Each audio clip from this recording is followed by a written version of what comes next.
Alright guys, this is Jerningham here. New lockdown for Northern Ireland, England as coronavirus cases surge. That means it goes up. Can't go down obviously. Or probably in some places it's gone down.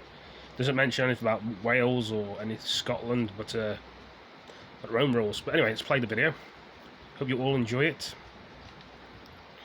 Press play.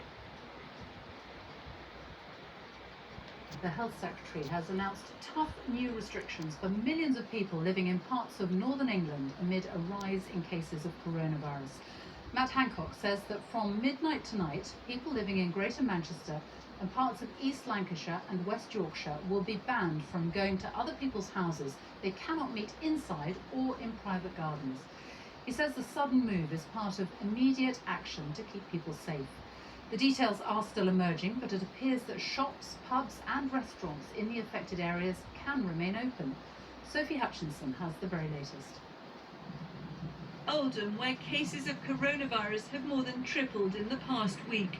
People here and now right across Greater Manchester will be banned from visiting each other indoors as part of new restrictions to curb the sudden surge in cases. The same measures will apply to Blackburn with Darwin and in other parts of East Lancashire and in some areas in West Yorkshire. The Health Secretary said the decision had been reached after high-level meetings with local officials today.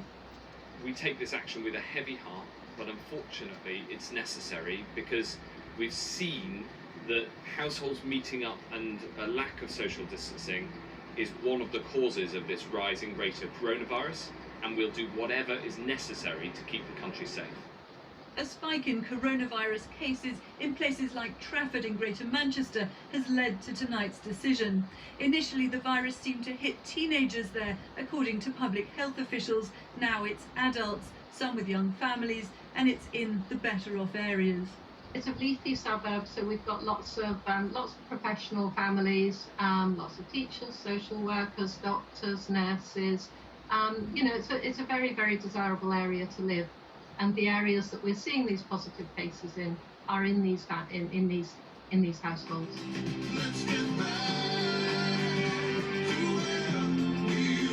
Testing is free, quick and vital. The government's new ad campaign, a push to get more people tested. Figures suggest 2/3 of infected people are still being missed.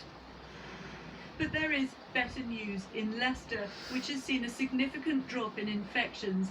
After a month of local lockdown, many will be wondering when restrictions might be eased. But despite falls in cases, there were still 200 new infections this week, raising questions about the safety of the city. Sophie Hutchinson, BBC News. Well, our correspondent Judith Morris joins us now from Manchester, and this has all been announced in the past hour. It is going to come as a big shock to very many people. Yes, it is. I think it's the suddenness of the announcement, Sophie, which is such a shock. The data has been perhaps pointing this way for some time. The majority of those places on the list of the areas most affected by the coronavirus at the moment are in the north of England. But we're now talking about greater restrictions across a large part of the north. Greater Manchester, all of its 10 boroughs, from here in Stockport where I am to Bolton, Rochdale, and all around this conurbation, across in Lancashire, Blackburn, also Burnley, Hyndburn, Pendle and Rossendale, and then over the Pennines in West Yorkshire, in Bradford and in Kirklees and Calderdale, the areas around Huddersfield and Halifax. So this is a sudden announcement tonight. People will find it hard to deal with, I think, not least because many of these areas are areas with significant Muslim community populations. They are, of course, looking to celebrate Eid tomorrow, and these restrictions come in from midnight tonight.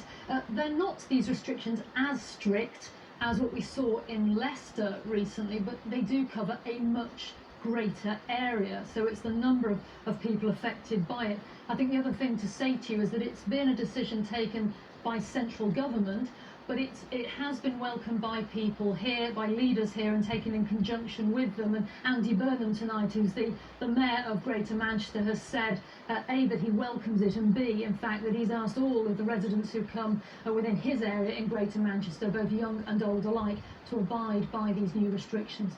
Judith Morris with the latest from Manchester. Thank you. And we can talk to our political correspondent, Chris Mason, who is in Westminster. It's drastic action. What more detail can you tell us?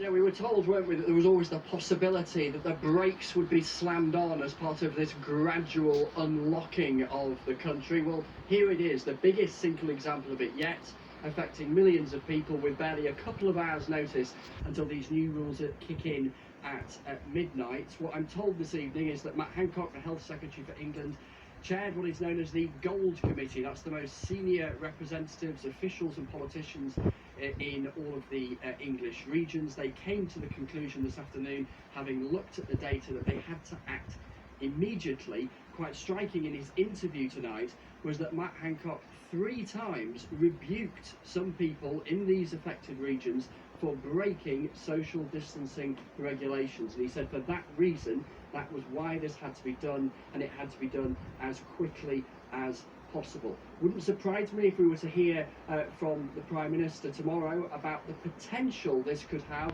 around the rest of England if there isn't a willingness for people to follow the rules. The emphasis from government for the last couple of days now, quite strikingly, it has been one of caution. It's only a fortnight ago the Prime Minister was talking about the potential for things to be back towards normality by Christmas. We're not hearing that language now. It is caution every step of the way. Earlier today we heard of a second European country being added to the list of those where returning Britons will have to quarantine. A tiddler compared with Spain, hearing from Luxembourg, just 120,000 Britons visit there each year. But again, a sense that the government is willing to, as I say, slam things into reverse. This virus has robbed us, hasn't it, of many things. It continues to rob us of any sense of certainty. Chris Mason with the latest on that breaking story. Thank you. Well, there we have it. Still worse in some areas in the north, but will it get worse in the south and the east and the west? Anyway, thank you for joining me. See you next video. Peace.